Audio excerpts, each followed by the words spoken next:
కరివేపాకు కారం చేసుకుంటానికి కరివేపాకు బాగా కడిగి ఒక పూట ఆరబెట్టుకున్నానండి. ఇట్లా బాగా ఆరబెట్టేసుకున్నాను. అక్కడ ఇటు పెట్టండి ఉండాలి బొరుపు. ఇక బాగా కూరలు ఇగోండి. ఆ కరివేపాకుకి సరిపడా ఎండుమిరపకాయలు కొంచెం నూనె వేసుకొని వేయించుకుంటున్నాము. ఇట్లా ఎండుమిరపకాయలు వేయించుకుంటున్నాము. కొంచెం ఆయిల్ వేసుకొని కరివేపాకు కూడా ఇట్లా వేయించుకోవాలండి. కొంచెం పొడి పొడిలాడేటట్టు ఆయిల్ వేసి వేయించుకోవాలి.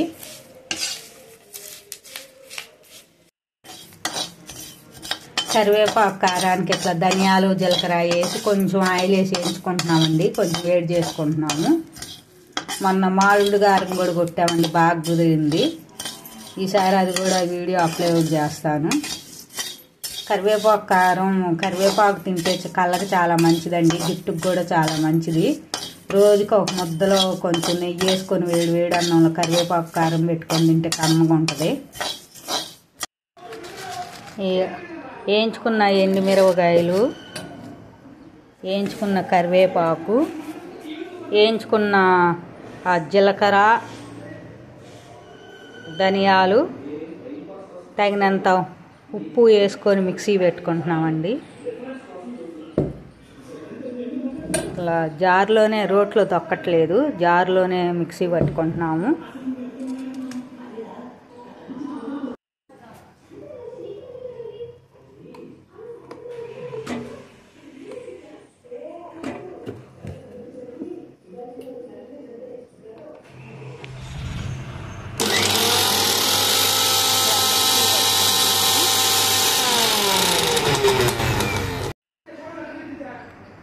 ఇట్లా మిక్సీ పట్టుకున్న కరివేపాకు కారాన్ని ఒక గిన్నెలోకి తీసుకుంటున్నానండి.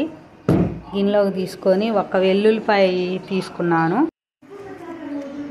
ఒక వెల్లుల్లిపాయ కూడా తీసుకొని ఒలుచుకుంటున్నానండి. ఒలుచుకొని కరివేపాకు కారం చిన్న జారులో మిక్సీ వేసుకుంటున్నాను. ఈ వెల్లుల్లిపాయను కూడా వేసుకొని కరివేపాకు కారంలో కలిపేస్తాను.